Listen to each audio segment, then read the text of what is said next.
We all recently had a really great chance to make a change in our country, but due to the 2012 renewal of the 1948 Smith-Mundt Act, our government, infused with mainstream media, distracted us all, while they, as a collective, pushed to destroy our reputations. Welcome to the channel. You're watching Talks with Ryan. Make sure and hit that subscribe. Let's get into it. Now guys, allow me to explain. In every big city in America, we all came together to protest against police brutality, which is actually handed down from the politicians in our government in the form of laws. See, the government likes to call their violence a law, but ours is condemned on a case-by-case basis. We were doing it, and we were unstoppable at it, but like every time, we almost achieve our goals. Distractions are deployed and our images decline. They were starting to get nervous, and you could tell that we were close to achieving our goal of reform, because a win for us could only mean one thing: less power for them. So they had to send in the groups, the Antifas, the provocateurs, to help muddy the water, to keep us divided. We were united on one goal, and overnight, our unitedness quickly dissolved. Mainstream media propaganda kicked in, and they were only covering the more riot-like scenarios.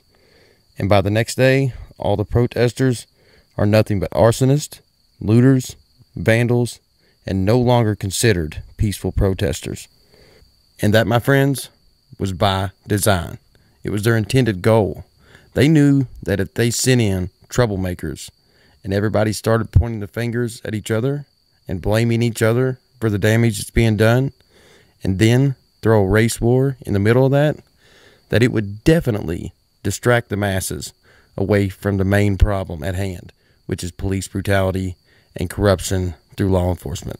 That's why it's so important not to try and solve any problem through your own personal emotions.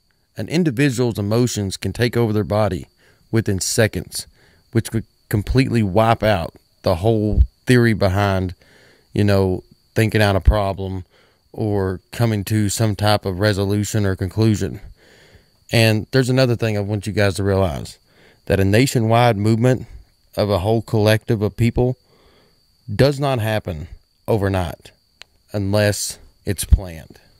So through a 10 or 12 hour manipulation sleight of hand by the mainstream media, the powers that be can now sit back and say we must stop these protests. All we needed to do was stay focused. And I know it sounds so simple, guys, but it's true.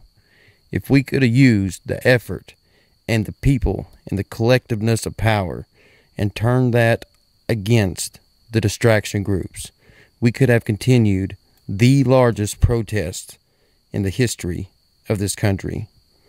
But overnight, we're all fighting with each other.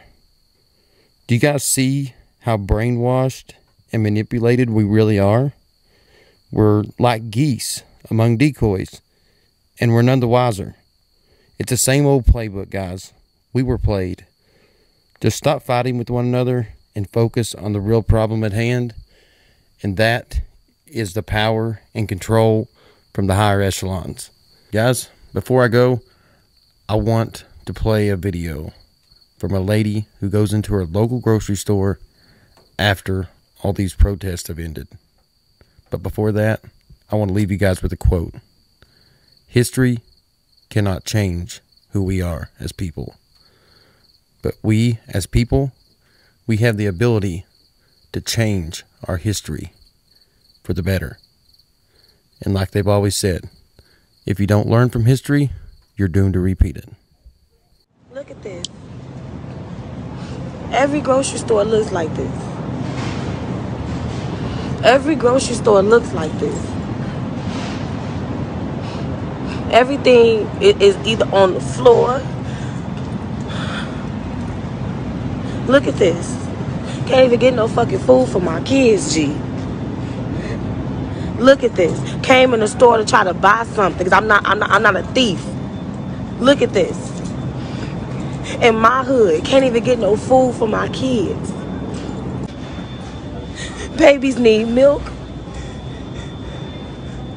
Can't even get nothing for my kids, bro. I feel like an animal, and black people made me feel like an animal. Y'all did this to us. Look at this. Look at this. Look at the store. Look at this. But this is what we're fighting for. This is honoring George Floyd. People who already couldn't feed their kids, now they really can't feed their kids. Look at this. I am so devastated right now. I am so devastated right now, G. This is not okay. For us to have to live like this, we do stupid shit like this all the time, and we so black proud. We so black and proud that we ain't gonna never be honest and be real about what's really going on. Y'all are so wrong for this. You came in your neighborhood and fucked up your shit. I'm not a thief. I'm not coming in this store and stealing nothing.